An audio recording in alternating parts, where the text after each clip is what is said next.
ವೀಕ್ಷಕರ ನಮಸ್ಕಾರ. 3-1 ಅಂತರದಿಂದ ಸರಣಿ ಸೋತು ಆತರು ಎಡೆನ್ ಮಾರ್ಕ್ರಮ್. ಇನ್ನು ವೀಕ್ಷಕರ ಬಳಿಕ ಭಾರತ ತಂಡದ ಬಗ್ಗೆ ಸ್ಫೋಟಕ ಹೇಳಿಕೆ ಕೊಟ್ಟಿದ್ದಾರೆ. ಹೌದು ವೀಕ್ಷಕರೇ, ನಿನ್ನೆ ಜೋಹಾನ್ಸ್ಬರ್ಗ್ನ ವಾಂಡರರ್ಸ್ ಅಂತಾರಾಷ್ಟ್ರೀಯ ಮೈದಾನದಲ್ಲಿ ಕೊನೆಯ T20 ಪಂದ್ಯದಲ್ಲಿ ಇಂಡಿಯಾ ಹಾಗೂ ಸೌತ್ ಆಫ್ರಿಕಾ ತಂಡವು ಮುಖಾಮುಖಿಯಾಗಿದ್ದವು. ಇನ್ನು ವೀಕ್ಷಕರೇ, ಈ ಒಂದು ಪಂದ್ಯದಲ್ಲಿ ಟೀಮ್ ಇಂಡಿಯಾ ತಂಡವು 135 ರನ್ಗಳ ಭರ್ಜರಿ ಗೆಲುವು ದಾಖಲಿಸಿ ಈ ಒಂದು ಸರಣಿಯಲ್ಲಿ 3-1 ಅಂತರದಿಂದ ಗೆದ್ದು ಬೀಗಿತು.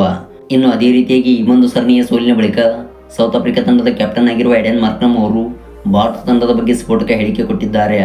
ವೀಕ್ಷಕರೇ, ಈ ಒಂದು ಸ್ಫೋಟಕ ಹೇಳಿಕೆ ಬಗ್ಗೆ ತಿಳಿಯೋದಕ್ಕಿಂತ ಮುಂಚಿತವಾಗಿ ನೀವು ಅಪ್ಪಟ ಟೀಮ್ ಇಂಡಿಯಾ ತಂಡದ ಫ್ಯಾನ್ಸ್ ಆಗಿ ಈ ಒಂದು ವಿಡಿಯೋವನ್ನು ನೋಡುತ್ತಿದ್ದಾರೆ, ದಯವಿಟ್ಟು ಈಗಲೇ ವಿಡಿಯೋಗೊಂದು ಲೈಕ್ನ ವ್ಯಕ್ತಪಡಿಸಿ. ಹಾಗೆ ದಯವಿಟ್ಟು ಕಾಮೆಂಟ್ ಬಾಕ್ಸಲ್ಲಿ ಈ 4 T20 ಪಂದ್ಯಗಳ ಸರಣಿಯಲ್ಲಿ ಯಾರು ಬ್ಯಾಟಿಂಗ್ ವಿಭಾಗದಲ್ಲಿ ಭರ್ಜರಿಯಾಗಿ ಬ್ಯಾಟಿಂಗ್ ಪ್ರದರ್ಶನ ಕೊಟ್ಟರು ಎಂಬುದನ್ನು ಕಾಮೆಂಟ್ ಮೂಲಕ ತಿಳಿಸಿ. ವೀಕ್ಷಕರೇ, ಇಂಡಿಯಾ ಹಾಗೂ ಸೌತ್ ಆಫ್ರಿಕಾ ನಡುವಿನ 4 T20 ಪಂದ್ಯಗಳ ಸರಣಿಯ ಮೊದಲ T20 ಪಂದ್ಯವು ನವೆಂಬರ್ 8ಕ್ಕೆ ಆರಂಭವಾಗಿತ್ತು. ಇನ್ನು ವೀಕ್ಷಕರೇ, ಈ ಒಂದು ಪಂದ್ಯದಲ್ಲಿ ಟೀಮ್ ಇಂಡಿಯಾ ತಂಡವು 61 ರನ್ಗಳ ಭರ್ಜರಿ ಗೆಲುವು ದಾಖಲಿಸಿ ಮೊದಲ ಶುಭಾರಂಭ ಮಾಡಿತ್ತು. ಇನ್ನು ವೀಕ್ಷಕರೇ, ಅದೇ ರೀತಿಯಾಗಿ ದ್ವಿತೀಯ T20 ಪಂದ್ಯದಲ್ಲಿ ಸೌತ್ ಆಫ್ರಿಕಾ ತಂಡವು 3 ವಿಕೆಟ್ಗಳ ಗೆಲುವು ದಾಖಲಿಸಿ ಈ ಒಂದು ಸರಣಿಯಲ್ಲಿ ಸಂಬಲಗೊಳಿಸಿತು. ಇನ್ನು ವೀಕ್ಷಕರೇ, ಮೊನ್ನೆ ನವೆಂಬರ್ 13ರಂದು ನಡೆದಿದ್ದ ತೃತೀಯ T20 ಪಂದ್ಯದಲ್ಲಿ ಟೀಮ್ ಇಂಡಿಯಾ ತಂಡವು 11 ರನ್ಗಳ ಗೆಲುವು ದಾಖಲಿಸುವುದರ ಮೂಲಕ ಈ ಒಂದು ಸರಣಿಯಲ್ಲಿ ಮುನ್ನಡೆ ಪಡೆದುಕೊಂಡಿತ್ತು.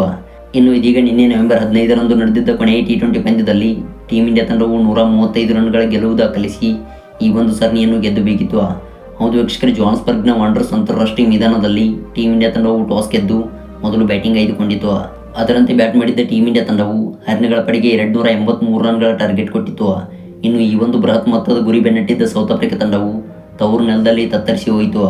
ಹೌದು ವೀಕ್ಷಕರೇ, ಕೇವಲ 148 ರನ್ಗಳಿಗೆ ಸೌತ್ ಆಫ್ರಿಕಾ ತಂಡವು ಆಲ್ಔಟ್ ಆಗಬೇಕಾಯಿತು. ಇನ್ನು ವೀಕ್ಷಕರೇ, ಈ ಒಂದು ಪಂದ್ಯವನ್ನು ಸೋಲುವ ಮೂಲಕ ಸೌತ್ ಆಫ್ರಿಕಾ ತಂಡವು ಈ ಒಂದು ಸರಣಿಯನ್ನು ಕೂಡ ಕೈಬಿಡಬೇಕಾಯಿತು. ಅದೇ ರೀತಿಯಾಗಿ ಪಂದ್ಯ ಮುಗಿದ ನಂತರ ಪೋಸ್ಟ್ ಮ್ಯಾಚ್ ಪ್ರೆಸೆಂಟೇಷನ್ನಲ್ಲಿ ಹೇಳಿದ ಎಡೆನ್ ಮಾರ್ಕ್ರಮ್ ಅವರು, ನಾವು T20 ವರ್ಲ್ಡ್ ಕಪ್ನ ಫೈನಲ್ ಸೋತಿದ್ದಾಗಿನಿಂದ ಇಲ್ಲಿಯವರೆಗೆ ಉತ್ತಮವಾಗಿ ಪ್ರದರ್ಶನ ಕೊಟ್ಟಿಲ್ಲ. ಹೌದು, ಹಲವು T20 ಸೀರೀಸ್ಗಳನ್ನು ಆಡಿದೆವು ಮತ್ತು 2024ರಲ್ಲಿ ನಮ್ಮ ಬ್ಯಾಟರ್ಸ್ಗಳ ಫಾರ್ಮ್ ಆಗಲಿ ಬೌಲರ್ಸ್ಗಳ ಫಾರ್ಮ್ ಚೆನ್ನಾಗಿಲ್ಲ. ಇನ್ನು ನಾವು T20 ಫಾರ್ಮ್ಯಾಟಲ್ಲಿ ಸುಧಾರಿಸಬೇಕಿದೆ. ಹೌದು, 2025ರಲ್ಲಿ ಒಂದು ಬಲಿಷ್ಠ ತಂಡವನ್ನು ಕಟ್ಟಲಿದ್ದೇವೆ. ಇನ್ನು ಅದೇ ರೀತಿಯಾಗಿ ಈ ಒಂದು T20 ಸೀರೀಸ್ನಲ್ಲಿ ನಮ್ಮ ತಂಡದ ಪರವಾಗಿ ಜೆರಾಲ್ಡ್ ಕಾಟ್ಜೆ ಹಾಗೂ ಮಾರ್ಕೋ ಜಾನ್ಸನ್ ಅವರು ಉತ್ತಮವಾಗಿ ಆಡಿದರು. ಹೌದು, ಬೌಲಿಂಗ್ ಹಾಗೂ ಬ್ಯಾಟಿಂಗ್ನಲ್ಲಿ ಇವರಿಬ್ಬರು ಉತ್ತಮವಾಗಿ ಕಾಂಟ್ರಿಬ್ಯೂಷನ್ ಮಾಡಿ ತಂಡದ ಪರವಾಗಿ ಹೋರಾಡಿದರು ಮತ್ತು ಈ ಇಬ್ಬರು ಆಟಗಾರರ ಪ್ರದರ್ಶನಕ್ಕೆ ನನಗೆ ಖುಷಿ ತಂದಿದೆ. ಇನ್ನು 2025ರಲ್ಲಿ ಇದೇ ಪ್ರದರ್ಶನ ಕೊಡುತ್ತಾರೆ ಎಂದು ನನ್ನ ಅಭಿಪ್ರಾಯ. ಮತ್ತು ಅದೇ ರೀತಿಯಾಗಿ ಟೀಮ್ ಇಂಡಿಯಾ ತಂಡವು ಈ ಒಂದು T20 ಸರಣಿಯಲ್ಲಿ ಉತ್ತಮವಾಗಿ ಆಡಿದೆ. ಹೌದು, ಆಡಿದಂಥ ಹಿಂದಿನ ಎಲ್ಲ ಸೀರೀಸ್ಗಳಲ್ಲಿ ಟೀಮ್ ಇಂಡಿಯಾ ತಂಡವು ಗೆದ್ದುಕೊಂಡು ಬಂದಿದೆ. ಹೌದು, ನಾವು ವಿರಾಟ್ ಕೊಹ್ಲಿ ಮತ್ತು ರೋಹಿತ್ ಶರ್ಮಾ ಅವರು T20ಗೆ ವಿದಾಯ ಹೇಳಿದ ತಕ್ಷಣ ಟೀಮ್ ಇಂಡಿಯಾ ತಂಡವು T20 ಫಾರ್ಮ್ಯಾಟಲ್ಲಿ ಕೊಲ್ಯಾಪ್ಸ್ ಆಯಿತು ಎಂದು ನಾವು ತಿಳಿದುಕೊಂಡಿದ್ದೆವು.